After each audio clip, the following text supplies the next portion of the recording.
Alors, je suis né en 1937, avant la guerre.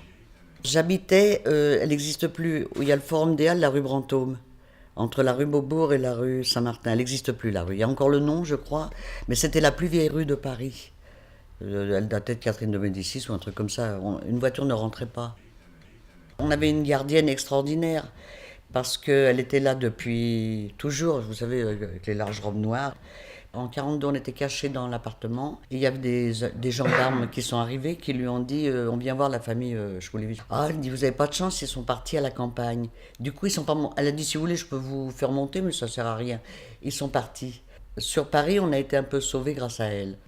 Alors, la séparation, je l'ai comprise dans la mesure où je savais qu'il y avait un drame qui se passait, puisque mes parents avaient peur. Donc, on m'a envoyé pour aller chez ma tante, qui était à Uriage, et on m'avait dit, mon père viendrait me rejoindre, et ma mère.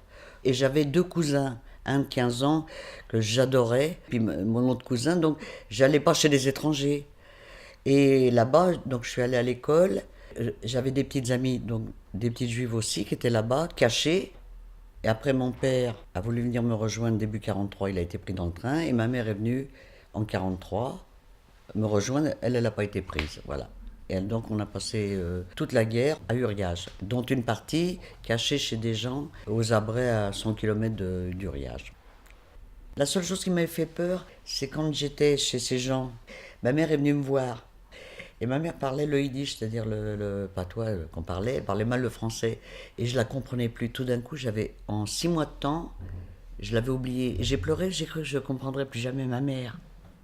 Autour de nous, on n'a eu que des gens extraordinaires. Voilà, même moi, à l'école, la maîtresse était sympa, et ils savaient tous qu'on était juive.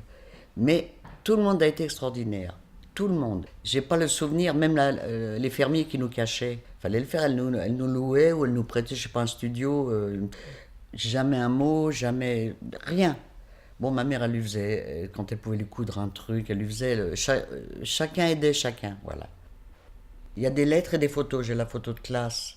Une photo où je suis avec mes copines et un petit garçon de là-bas. Et je suis épaté que ma mère ait gardé les lettres. Comme elle est morte jeune, j'ai tout pris avec moi, voilà. Et je suis contente. Mes premières lettres, je vous dis pas le nombre de fautes, que j'ai commencé certainement à apprendre à lire à 6 ans. Et après, au fur et à mesure, dans l'année 44, ça s'arrange. Les lettres, elles deviennent plus lisibles. Enfin, c'est pas je fais FE, vous voyez. Et je peux dire, j'ai eu de la chance. J'ai eu de la chance quelque part pendant la guerre. Peut-être que si on n'avait pas eu ça, on serait autrement. Mais on a un regard sur les gens qui ont des misères. On a un certain regard.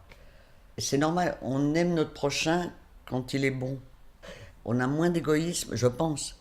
Et c'est rare, ceux qui ont subi ce qu'on a subi, en général, autour de moi, ils sont très ouverts au malheur des autres, je pense, hein.